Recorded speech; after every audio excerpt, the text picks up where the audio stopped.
जातिगत जनगणना की मांग लगातार तेज होती जा रही है। खासकर बिहार की राजनीति इसे लेकर गर्मा गई है। जातिगत जनगणना की मांग को लेकर बिहार के मुख्यमंत्री नीतीश कुमार की अगुवाई में राज्य के 10 राजनीतिक दलों के नेताओं ने आज प्रधानमंत्री नरेंद्र मोदी से मुलाकात की। 11 सदस्यों के इस शिष्टमंडल ने प्रधानमंत्री मोदी से पीएमओ में मुलाकात की।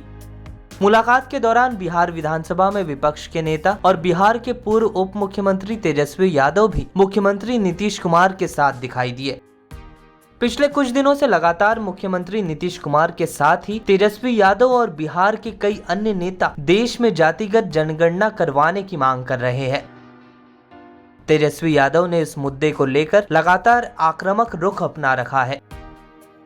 तेजस्वी यादव ने प्रधानमंत्री से मुलाकात से पहले कहा कि जाति आधारित जनगणना से कई सारी सामाजिक बीमारियों का पता चलेगा।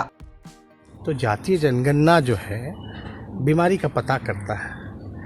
समाज में कौन लोग जो हैं गरीब हैं, आर्थिक रूप से कौन सा समाज जात जो है पिछड़ा है, गरीब है, जिसको मुख्य धारा में आखिर वो कौन लोग हैं जो ठेला चलाते हैं, कौन लोग जो है मजदूरी करते हैं, कौन जात के लोग हैं जो भीख मांगते हैं।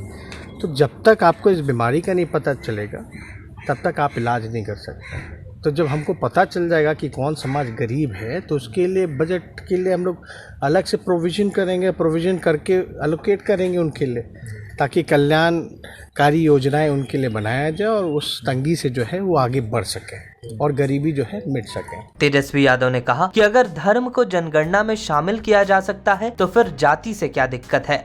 कुछ लोग कहते हैं कि जातीय जनगणना जो है जात को बांटने का काम करता है, तब तो धर्म की गिनती भी नहीं होनी चाहिए, तो धर्म में भी लड़ाई होगा। तो ये बकवास बातें हैं। किसी के गिनती से कोई दिक्कत नहीं आती है, बल्कि हमको तो पता चलेगा कि संख्या क्या है, कौन लोग क्या है।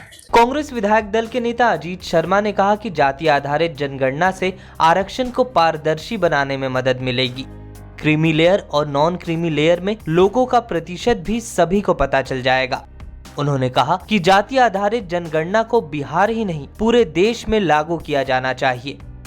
वहीं सीपीआईएम के अजय कुमार ने जाति आधारित जनगणना को जरूरी बताते हुए कहा कि जाति आधार पर शोषण से छुटकारा दिलाने के लिए जाति आधारित जनगणना बेहद जरूरी है। बिहार विधानसभा जातिगत जनगणना की मांग को लेकर 2 बार सर्वसम्मति से प्रस्ताव पास कर केंद्र सरकार को भेज चुकी है। मुख्यमंत्री नीतीश कुमार भी कई बार इसके पक्ष में अपनी बात कह चुके हैं। तो हम लोग की तो इच्छा है इसका फायदा होगा।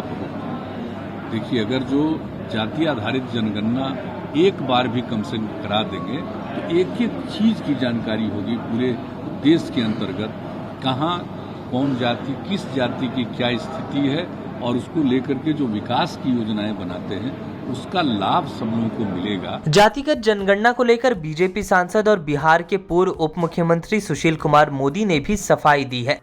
सुशील मोदी ने याद दिलाया कि जातिगत जनगणना पर बिहार विधानसभा हो या बिहार विधान परिषद, बीजेपी ने अपना हर जगह समर्थन दिया है। इसके अलावा उन्होंने कहा कि लोकसभा में 2011 में बीजेपी के नेता स्वर्गीय गोपीनाथ मुंडे ने पार्टी का स्टैंड साफ कर दिया था। सुशील मोदी ने अपने ट्वीट में कहा, भाजपा कभी जातीय जनगणना के विरोध में नहीं रही, इसलिए हम इस मुद्दे पर विधानसभा और विधान परिषद में पारित प्रस्ताव का हिस्सा रहे। प्रधानमंत्री नरेंद्र मोदी से मिले बिहार के प्रतिनिधि मंडल में भी भाजपा शामिल है।